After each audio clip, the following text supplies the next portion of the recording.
क्या खूब लिखा है किसी ने कि संगत पर ध्यान रखिए जनाब, संगत आपकी बुरी होती है और बदनाम माँ बाप और संस्कार होते हैं।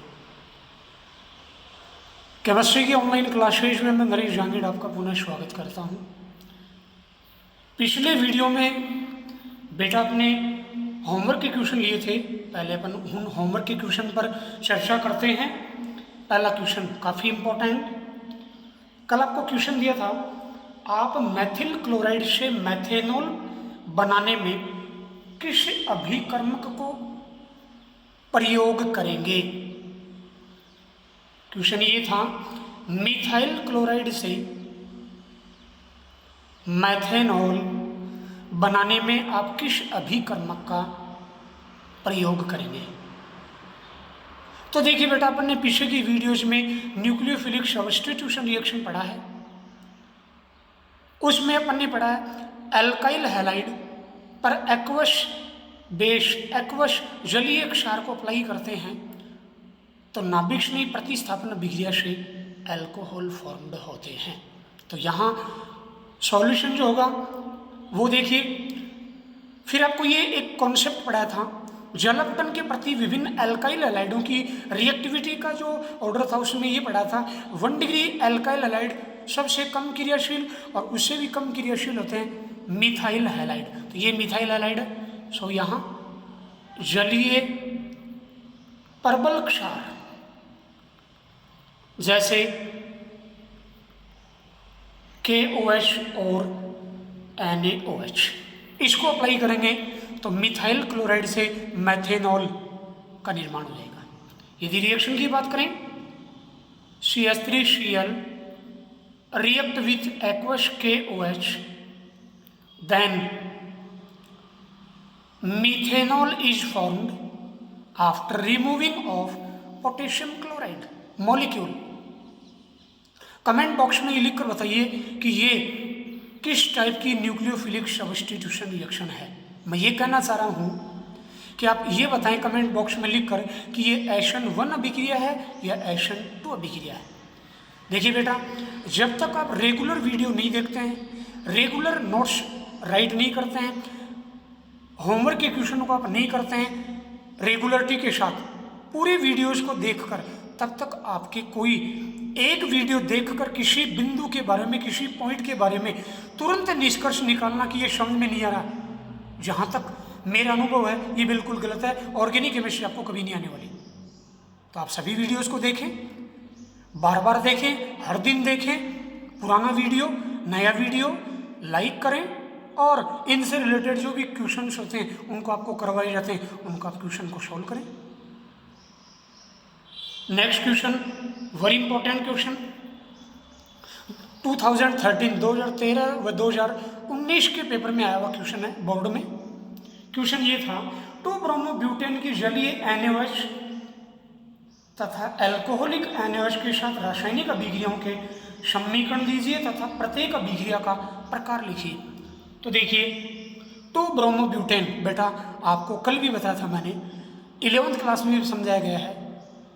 आपको किसी मॉलिक्यूल की स्ट्रक्चर ड्रॉ करनी नहीं आती है तो आप इस सब्जेक्ट में क्वेश्चंस को सोल्व नहीं कर पाएंगे, आपको कठिनाई आएगी।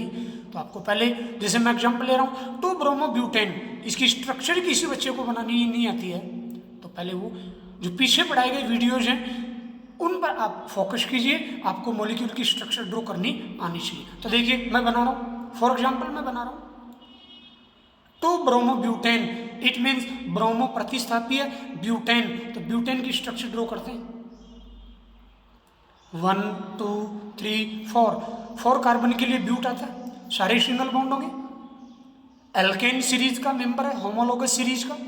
देखिए 2 ब्रोमो, तो इस एंड से या इस एंड से 2 नंबर कार्बन पे ब्रोमो अटैच कर देते हैं प्रतिस्थापी के रूप में, बाकी हाइड्रोजन से बैलेंस कर देंगे। हाइड्रोजन चतुस्संयोजी तत्व है तो 3 हाइड्रोजन यहाँ, एक ही बैलेंस है, 3 हाइड्रोजन से 4 हो गई। इस कार्बन की 1 2 3 1 हाइड्रोजन एटम अटैच कर देंगे 4।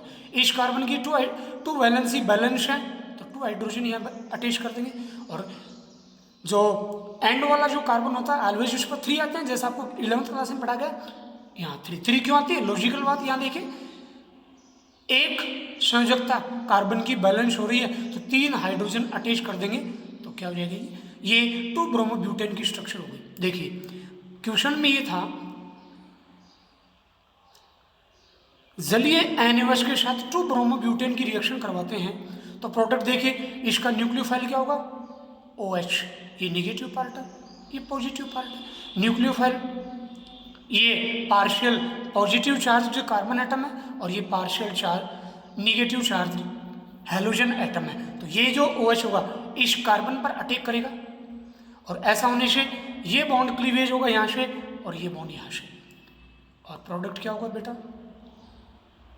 ब्रोमो की जगह OH ग्रुप आ जाएगा और NaBr से अटैच होकर सोडियम ब्रोमाइड मॉलिक्यूल निकल जाएगा। इट मीन्स जब 2 ब्रोमोब्यूटेन की जलीय NaOH के साथ रिएक्शन करवाते हैं तो प्रोडक्ट क्या बनता है?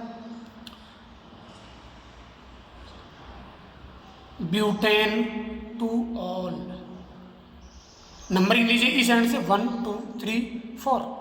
तो 2 नंबर पोजीशन पर OH फंक्शनल ग्रुप है, अल्कोहल जिसके लिए प्रायोरिटी इंडेक्स में अपन ने पढ़ा ओल आता है, तो नेम क्या हो जाएगा? Butane two all.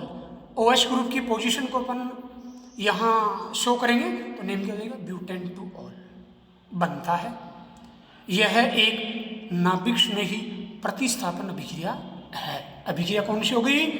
एशन टाइप की रिएक्शन हो गई, राइट। दूसरा इसी क्वेश्चन में पूछा गया अल्कोहलिक NaOH के साथ, वेरी इंपॉर्टेंट, देखिए बेटा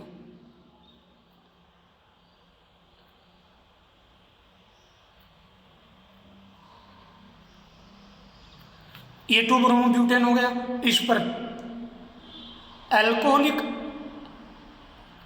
AOH अप्लाई करें, गर्म करें। पीछे के वीडियोज में आपको कल ही पढ़ाया था सतजैफ रूल, देखिए वेरी इंपॉर्टेंट कॉन्सेप्ट। जलीय क्षार की प्रेजेंस में प्रतिस्थापना अभिक्रिया होती है, जबकि अल्कोहलिक क्षार की प्रेजेंस में विलोपन विहाइड्रोहैलोजनीकरण अभिक्रिया होती है। ये कॉन्सेप्ट है जिसको आपको याद रखना है। 11th क्लास में भी आपको 13 के चैप्टर में बहुत अच्छे ढंग से आपको रीड करवाई गई है।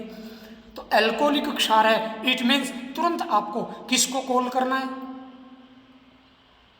मतलब विलोपन अभिक्रिया के लिए किसको कॉल करना होता है? अल्कोहलिक क्षार। यहाँ अल्कोहलिक क्षार आपको दिख रहा है, इट मीन्स ये विलोपन अभिक्रिया है। फिर आपको तुरंत ध्यान रखना चाहिए विलोपन अभिक्रिया में एल्कीन फॉर्म्ड होते हैं। तो यहाँ देखिए ये Br होगा, इस वाला हाइड्रोजन भी रिमूव हो सकता है, बीटा हाइड्रोजन, और ये भी रिमूव हो सकता है। कल आपको पढ़ाया था सतजैफ नियम, वो एल्कीन अधिक मात्रा में बनती है जिसमें द्विबंधित कार्बन परमाणुओं पर प्रतिस्थापियों की संख्या अधिक हो, इट मीन्स 2 ब्यूटीन बनेगी। तो यहाँ जो प्रोडक्ट होगा CH3 CH CH CH3, name क्या होगा? ब्यूट टू इन, और रिमूव क्या हो गया? HBr, विहाइड्रोहैलोजनीकरण। सिंपल वे में ले HBr हो जाएगा। तो प्रोडक्ट क्या फॉर्म हुआ? But two ene. रिएक्शन का टाइप क्या कौन सा हो गया? विहाइड्रोहैलोजनीकरण।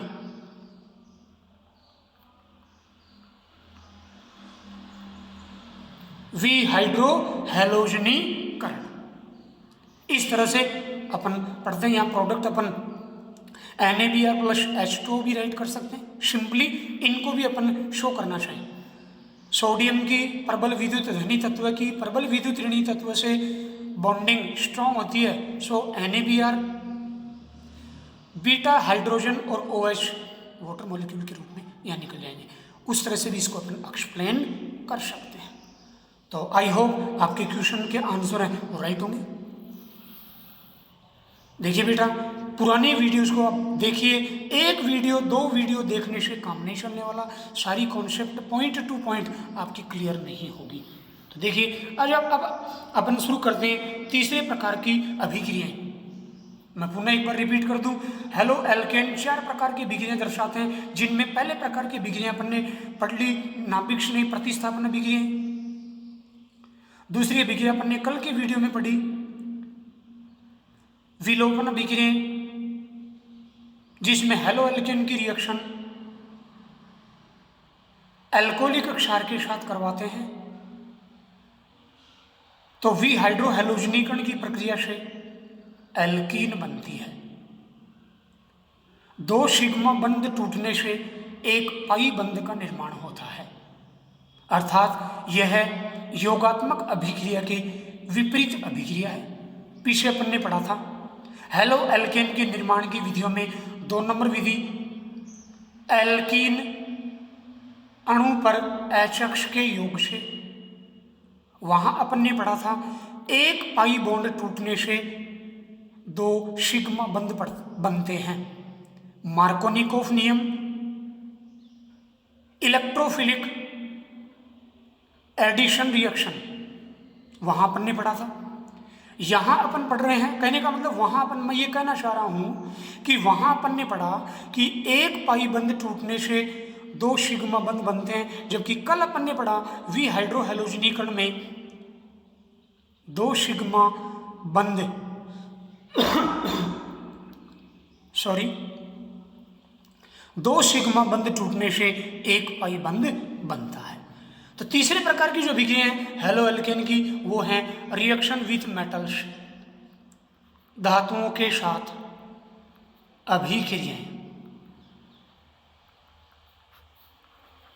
Reaction with metals very important. जब भी हेलो एल्केन धातुओं के साथ क्रिया करते हैं तो मुख्यतः कार्ब धात्विक यौगिक बनते हैं। क्या बनते हैं बेटा? कार्ब धात्विक यौगिक बनते हैं। इन यौगिकों में कार्बन और धातु,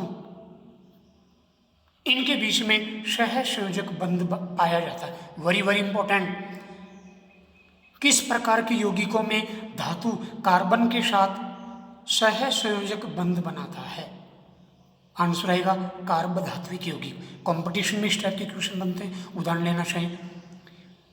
ग्रिग्नियर अभिकर्मक, सो इंपॉर्टेंट, अभी अपन पढ़ेंगे इस वीडियो में। तो धातुओं के साथ जब भी हेलो एल्केन की रिएक्शन होती है, कार्ब धात्विक यौगिक बनते हैं, जिनमें कार्बन और धातु के मध्य सहसंयोजक बंध पाया जाता है। उदाहरण लेते हैं। सबसे पहला जो उदाहरण है सोडियम के साथ क्रिया, रिएक्शन विथ सोडियम। सोडियम के साथ रिएक्शन हो, इस रिएक्शन को बोलते हैं name reaction, Wurtz reaction, Wurtz अभिक्रिया। काफी इंपॉर्टेंट। अभी 2020 के बोर्ड के पेपर में इस पे क्वेश्चन है, 2018 में भी क्वेश्चन आया हुआ, तो काफी इंपॉर्टेंट है। कंपटीशन में भी इसमें क्वेश्चन आता है। देखिए सोडियम के साथ किस तरह से रिएक्शन होती है। ये हेलो एल्केन का मॉलिक्यूल है, ये सोडियम है। जब भी हेलो एल्केन शुष्क ईथर में सोडियम धातु के साथ रिएक्शन करते हैं तो एल्केन का निर्माण होता है, जिसमें कार्बन का नंबर एल्किल समूह में उपस्थित कार्बन से दुगने कार्बन होते हैं। मैं यहाँ रिएक्शन को ड्रॉ कर रहा हूँ। रिएक्शन का इक्वेशन, इस अभिक्रिया में हेलो एल्केन के 2 अणु भाग लेते हैं। एक अणु ये रहा, दूसरा अणु ये रहा। सोडियम की वैलेंसी +1 होती है, एक संयोजी धातु धनायन है। इट मीन्स ये एक हेलोजन एटम को ले जा सकता है, यहाँ से रिमूव कर सकता है। यहाँ 2 मॉलिक्यूल में 2 हेलोजन एटम है। इट मीन्स ये कितने मेटल इस रिएक्शन में पार्टिसिपेट करेंगे? Metal atom 2। तो शुष्क ईथर में जब हेलो एल्केन सोडियम धातु से रिएक्शन करता है तो इस प्रकार एल्केन बनता है। देखिए यहाँ ये कार्बन हैलोजन, ये कार्बन हैलोजन बंध टूटेगा और इस तरह से 2 सोडियम हैलाइड के मॉलिक्यूल रिमूव हो जाएंगे और ये अल्काइल ग्रुप इस अल्काइल ग्रुप से अटैच होकर और क्या बना देगा? दुगने कार्बन वाला एल्केन फॉर्म कर देगा। उपरोक्त रिएक्शन वुड्स अभिक्रिया कहलाती है। वुड्स अभिक्रिया का ऑर्गेनिक केमिस्ट्री में काफ़ी इंपॉर्टेंट रोल है।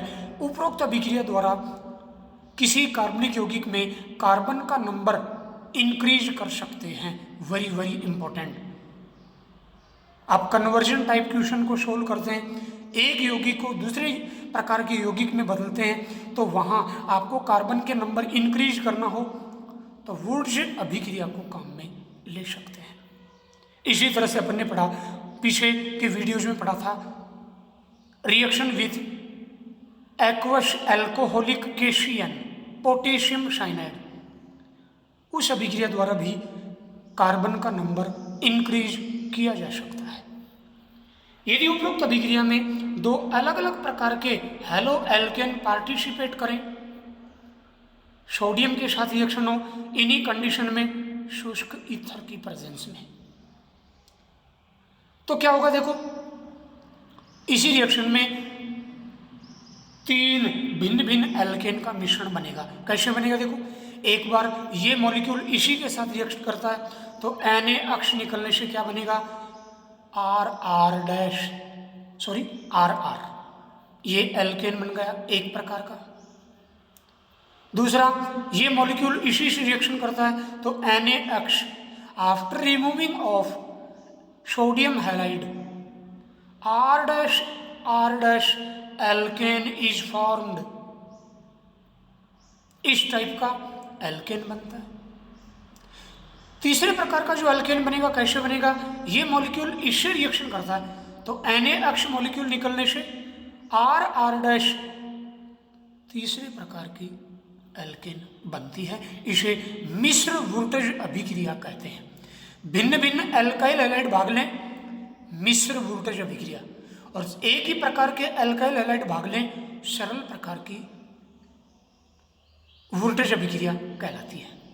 कमेंट बॉक्स में लिखकर बताइए, वुर्टेज अभिक्रिया से किस प्रकार का एल्केन नहीं बनता। वेरी इंपॉर्टेंट, कॉम्पिटेटिव एग्जाम में पूछा जाते हैं ऐसे क्वेश्चन, तो आप वीडियोस को बार बार देखें, लाइक करें, और इसे आप अपनी 12th के साथ साथ कॉम्पिटेटिव तैयारी भी प्रॉपर आप कर सकते हैं। नाउ नेक्स्ट, दूसरे टाइप का एग्जाम्पल है लिथियम के साथ क्रिया। जब भी हेलो एल्केन लिथियम के साथ रिएक्शन करते हैं शुष्क ईथर की प्रेजेंस में, तो एल्किल लिथियम बनते हैं। देखिए मैं एग्जाम्पल ले रहा हूँ, जैसे यहाँ हेलो एल्केन मॉलिक्यूल का CH3CH2Br लिथियम के साथ रिएक्शन होगी शुष्क ईथर की प्रेजेंस में, तो देखिए ये बॉन्ड यहाँ से क्लीवेज होगा, लिथियम यहाँ अटैच हो जाएगा, CH3CH2 Li और LiBr रिमूव हो जाएगा। इट मीन्स लिथियम जो मेटल है वो कितने पार्टिसिपेट करेंगे इस रिएक्शन में, दो जो एलिमेंट होंगे लिथियम के वो पार्टिसिपेट करेंगे। इसको बोलते हैं एथिल लिथियम। जो कार्ब धातु की होगी, जिसमें आप देख लीजिए कार्बन और लिथियम धातु के मध्य सहज संयोजक बंध है। Very important, very very important for competitive examination. Third, reaction with zinc, zinc के साथ क्रिया। देखिए जिंक के साथ जब भी हेलो एल्केन रिएक्ट करता है तो एक इंपॉर्टेंट रीजेंट बनता है जिसको बोलते हैं फ्रकलैंड अभिकर्मक। फ्रकलैंड अभिकर्मक किस तरह से बनेगा, देखो ये हेलो एल्केन का मॉलिक्यूल है, जिंक के साथ शुष्क ईथर में रिएक्शन होती है तो जिंक हैलाइड रिमूव होता है। सिमिलर यहाँ जो वुड्स अभिक्रिया में सोडियम रिएक्शन करता है, वैसे तो मॉलिक्यूल जो होंगे वो जिंक के साथ रिएक्शन करते हैं। यहाँ देखिए ये 2 मॉलिक्यूल हो गए in presence of dry ether. ये जिंक का जो एटम है, यहाँ से कार्बन हेलोजन बॉन्ड, जिंक की बॉन्डिंग हेलोजन एटम से अधिक है, तो Zn H2 का मॉलिक्यूल जिंक हैलाइड है, वो मॉलिक्यूल रिमूव जाएगा और क्या बनेगा R2Zn, जिसको बोलते हैं फ्रकलैंड अभिकर्मक। फ्रकलैंड अभिकर्मक और केमिकल नेम क्या देगा, डाई एल्किल जिंक। तो जब हेलो एल्केन की क्रिया शुष्क ईथर में जिंक धातु के साथ करवाते हैं तो डाई एल्किल जिंक बनता है, जिसे फ्रकलैंड अभिकर्मक कहा जाता है। नेक्स्ट रिएक्शन है 4th नंबर की रिएक्शन बेटा, रिएक्शन विथ मैग्नीशियम। मैग्नीशियम के साथ क्रिया, वेरी वेरी इंपॉर्टेंट रिएक्शन, या इसी को अपन कह सकते हैं ग्रिनियर अभिकर्मक का निर्माण। देखिए बेटा, हेलो एल्केन की रिएक्शन जब मैग्नीशियम के साथ शुष्क ईथर की प्रेजेंस में करवाते हैं तो कार्बन धातु उपसहसंयोजक बनने से एल्किल मैग्नीशियम हैलाइड बनते हैं, जिन्हें ग्रिनियर अभिकर्मक कहते हैं। क्या बोलते हैं? ग्रिनियर रीजेंट बोलते हैं। अपन यहाँ उदाहरण लेना चाहें, इंपॉर्टेंट है तो एक एग्जाम्पल ले लेते हैं यहाँ। CH3 CH2 Br ethyl bromide. When ethyl bromide is treated with magnesium in presence of dry ether, then we get the formation of ethyl magnesium bromide। ये भी एक ग्रिनियर अभिकर्मक का प्रकार है, मीन ग्रिनियर अभिकर्मक मॉलिक्यूल है। तो जब भी एथिल ब्रोमाइड की शुष्क ईथर में मैग्नीशियम धातु के साथ रिएक्शन करवाते हैं तो ग्रिनियर अभिकर्मक का निर्माण होता है। यहाँ देखिए कार्बन और धातु मैग्नीशियम के मध्य सहसंयोजक बंध उपस्थित है। अब यहाँ एक इंपॉर्टेंट बात यहाँ आती है कि उपरोक्त रिएक्शन में यदि कॉम्पिटिटिव जो नॉलेज है उससे रिलेटेड देखिए, यदि अपन शुष्क ईथर अप्लाई नहीं करें तो क्या होगा? Very important. या ग्रिनियर अभिकर्मक निर्माण के दौरान शुष्क ईथर क्यों प्रयुक्त किया जाता है? Very important. देखिए RH + Mg शुष्क ईथर यदि काम में नहीं लें तो बनेगा जरूर ग्रिनियर अभिकर्मक, मगर नमी की प्रेजेंस में तुरंत, मतलब फटाफट बहुत ही तीव्र गति से ये जो बना हुआ ग्रिनियर अभिकर्मक है, एल्किल मैग्नीशियम हैलाइड है, वो नमी से क्रिया कर और किस में अपघटित हो जाएगा? एल्केन में। वेरी वेरी इंपॉर्टेंट, एल्केन में अपघटित हो जाएगा और क्या रिमूव हो जाएगा? क्षारीय मैग्नीशियम हैलाइड। इट मीन्स यदि ग्रिनियर अभिकर्मक निर्माण के दौरान शुष्क ईथर को काम में नहीं लें तो क्या प्रोडक्ट बनेगा? एल्केन। Very important. इसीलिए ग्रिनियर अभिकर्मक में निर्माण के दौरान शुष्क ईथर को काम में लिया जाता है। अगली नेक्स्ट इंपॉर्टेंट बात, शुष्क ईथर काम में नहीं लें तो यह अभिक्रिया एल्केन को, सॉरी हेलो एल्केन को, एल्किल हैलाइड को एल्केन में बदलने की अभिक्रिया है। Very very important. सारे वीडियोज को रेगुलर देखें और वीडियोज को लाइक करें। नाउ नेक्स्ट 5th टाइप की रिएक्शन, लेड सोडियम मिश्र धातु के साथ अभिक्रिया। Very important. उच्च ताप व दाब पर जब हेलो एल्केन की क्रिया लेड सोडियम मिश्र धातु के साथ करवाते हैं तो टेट्रा एल्किल लेड प्राप्त होता है। देखिए एक एग्जाम्पल लेते हैं, इंपॉर्टेंट रिएक्शन। ये इथाइल क्लोराइड है, 4 मॉलिक्यूल पार्टिसिपेट करेंगे, मैंने ऑलरेडी इसको राइट कर दिया, और ये 4 ही मॉलिक्यूल होंगे मीन इस मिश्र धातु के, लेड सोडियम मिश्र धातु के। इस रिएक्शन से देखिए टेट्रा एथिल लेड बनेगा, तो ये 4 इथाइल समूह EPP से अटैच हो जाएंगे। यहाँ 4Na4Cl रिमूव जाएगा और PP बस गए 3, एक यहाँ अटैच है 3PP। इसको बोलेंगे tetra ethyl lead, tetra ethyl lead TEL। Very important, board में क्वेश्चन पूछा जा सकता है। TEL का पूरा नाम लिखिए। यदि मैं यहाँ मिथाइल क्लोराइड ले लूँ तो यहाँ मिथाइल ग्रुप आ जाएगा। ऐसी कंडीशन में नेम क्या रहेगा, टेट्रा मिथाइल लेड, TML। दोनों के दोनों एंटी नॉकिंग एजेंट होते हैं। एंटी नॉकिंग एजेंट का मतलब अपस्फोटन रोधी, हिंदी में क्या कहेंगे, अपस्फोटन रोधी पदार्थ है वो होते हैं, जिनको पेट्रोल वगैरह में काम में लेते हैं। काफ़ी इंपॉर्टेंट इनसे रिलेटेड क्वेश्चन है, वो कंपटीशन में भी आते हैं। तो बेटा इन जो मेटल्स की रिएक्शन है 5 टाइप की, मैं आपको रिपीट कर देता हूँ। Reaction with sodium, then alkane is formed, it is known as Wurtz अभिक्रिया। Reaction with lithium, then alkyl lithium is formed. Reaction with zinc, then dialkyl zinc is formed. It is known as Falkland reagent.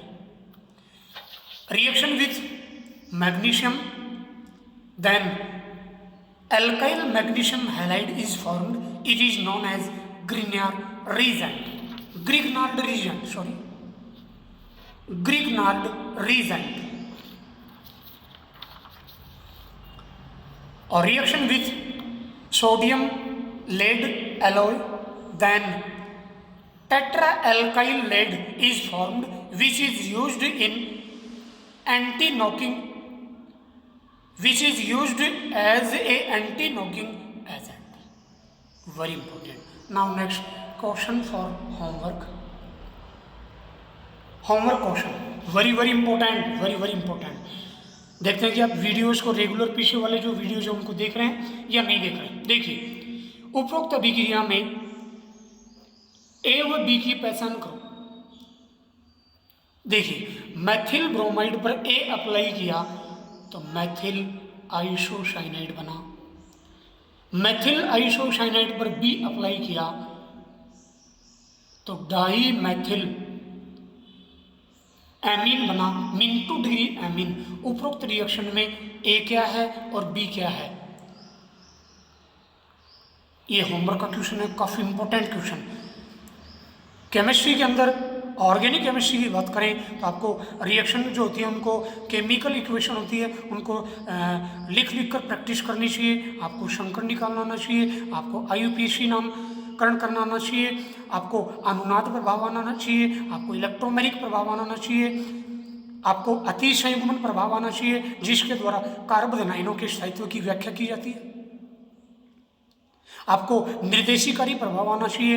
आपको reaction को लिख कर practice करेंगे तो इस type के जो रिएक्शन है ए व बी को या सी को आइडेंटिफाई करना है, उन क्वेश्चन को आप बहुत आराम से सोल्व कर सकते हैं। मैं कह रहा हूँ ऑर्गेनिक केमिस्ट्री बहुत ईजी है, बट यदि आप काम रूल एंड रेगुलेशन से करते हैं तो ऑर्गेनिक केमिस्ट्री के रिलेटेड जो क्वेश्चन है बहुत आराम से सोल्व कर सकते हैं, जैसे ये क्वेश्चन है। अब किसी बच्चे ने पीछे की वीडियोज देखे नहीं है और आपने काम किया ही नहीं है तो आप ए व बी को आपके लिए पहचान करना बहुत ही कठिन होगा, यूं कहूं आप नहीं कर पाएंगे। Next question for your homework, benzene से टोलुइन, अब आपको टोलुइन की स्ट्रक्चर भी आनी चाहिए, बेंजीन की भी आनी चाहिए, बनाने का रासायनिक समीकरण और इस अभिक्रिया का नेम क्या होगा ये आपको बताना, कमेंट बॉक्स में लिख कर करना है। आई होप आपको ये वीडियो बहुत अच्छा लगा होगा। बार बार वीडियोस देखिए, अपने दोस्तों के साथ शेयर कीजिए, घर पर रहिए, सुरक्षित रहिए, वीडियोस को लाइक कीजिए। धन्यवाद।